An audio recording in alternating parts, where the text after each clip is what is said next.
Hello and welcome back to my channel. My name is Chelsea Tanner. I am a flutist. I'm also a mindset coach for musicians, but today we are talking very flute specific things.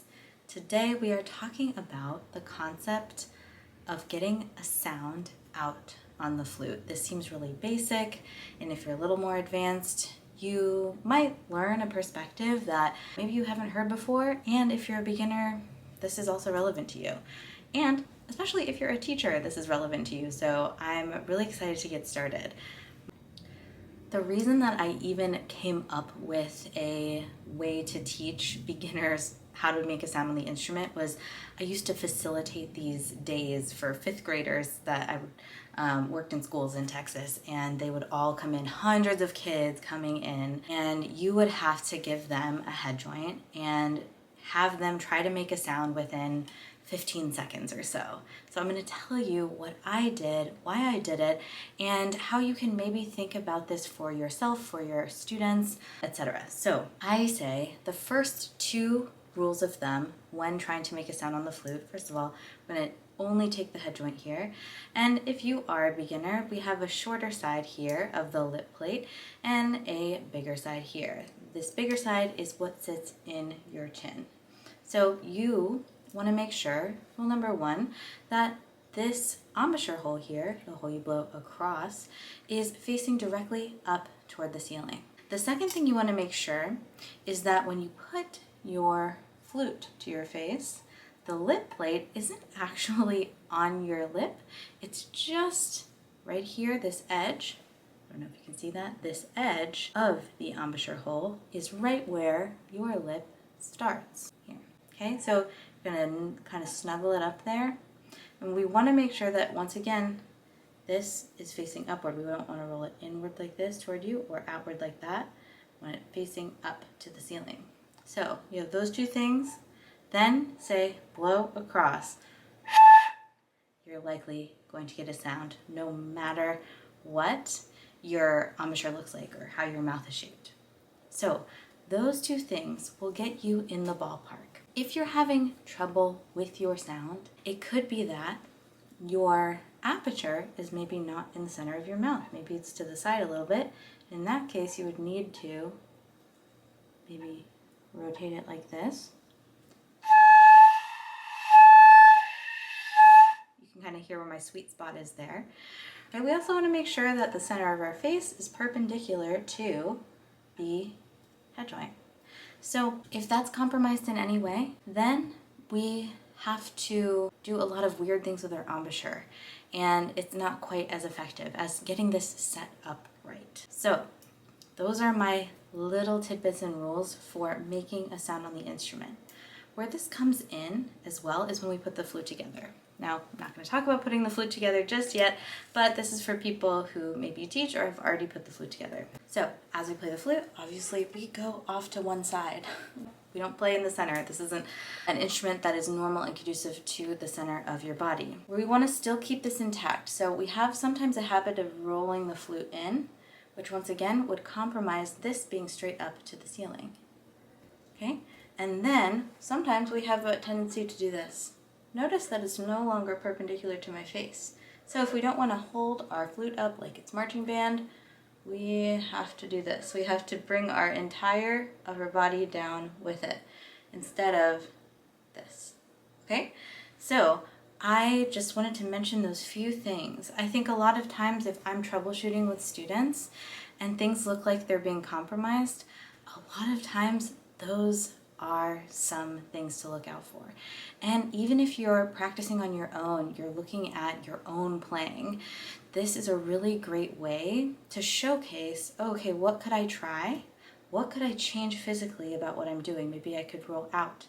Maybe I could roll in. And one thing that I probably should have said at the beginning is if you set up your flute differently, meaning it's not aligned with the first key, that's okay. You're probably working with a teacher on that. But I set mine up so the middle of the embouchure hole is set to the center of the first little key there. So I look down my instrument, I actually have it marked here, so I don't actually have to look down and adjust. I just have it marked and it's very easy.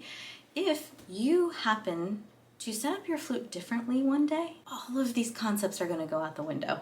So we have to make sure that it's set up the same way every single day so that you feel most confident and comfortable, so your body can learn your instrument, because your body is learning your instrument after all. And so you get used to all of these things, and it's not feeling like I'm putting together a new instrument every single day. Is a really hard thing to manage. So let's go into a little bit about why I think that the under the lip or in the chin approach is appropriate. When we have our flute on our lip, it moves really easily. Like even if you just put your finger here, try to move your finger out, like your lip is very flexible. If you put it just a bit lower in your chin, it doesn't move that much. We don't want to be gambling with the target we're trying to hit, which is the center of the outer edge of the embouchure hole, right? This right here, it's where the air splits. You don't want that to be moving.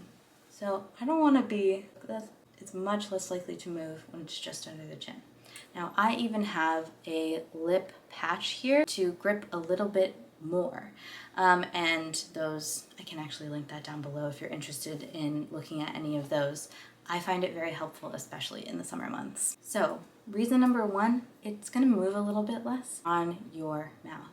Reason number two, I always like to say a little bit under the lip, is your flexibility depends on how much your bottom lip can move forward and backward onto the embouchure hole. We do this to make our air go faster and slower. So if we cover more of the hole, right, that means our air is going to go faster into the instrument. We need that for higher notes. So if you've ever heard push your bottom lip forward for higher notes, that's why. We need to make our aperture a bit smaller, right, because the same amount of air goes faster into a smaller space. And we want to push our bottom lip forward, same principle here. So those are the two reasons I say under the lip. And more stability, more flexibility. The reason I also say have the embouchure hole be straight up to the ceiling is because if you are a little bit too rolled in, it's going to flatten the pitch. And if you try to push a lot of air through it, then it's going to sound very forced and it's more likely to crack. Once again, when we cover more of the embouchure hole, then we have our air go a bit faster. So it's very likely that our notes will crack up the harmonic. It'll go up a note. So we don't want that to unintentionally, so we want to have as much room as possible. If we play very covered, as we call it, then we're much more likely to not use as much air and therefore not be able to play with as much contrast, and we probably won't have as much of a robust sound as we would like. So if you feel like you're not blowing that much air into the instrument, you feel very stifled in the low register, make sure you're not covering too much of the embouchure hole there. This is just to set up some fundamental principles of the instrument. We need enough space to be in this area here, so we don't want to roll in too much and roll down. We don't want to have too much and have our head tilted up, but that's usually never the problem. This depends upon a lot of things. Posture, mouth shape, lip size. We're all different. And the thing about playing the flute is we can give people prescriptions. This is how you do this. This is how you do that. My goal here is to give you perspectives, not prescriptions. So if you take these concepts and experiment with them, see what works for you, what changes when you change certain things, disrupt what you normally do, make some ugly sounds, experiment, and see what you learn.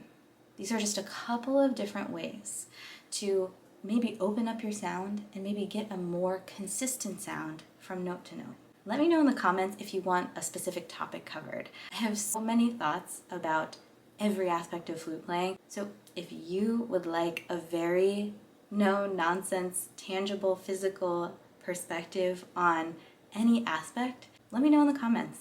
I would love to talk more and speak to what you would actually want to hear. Have fun experimenting, and I will see you next time.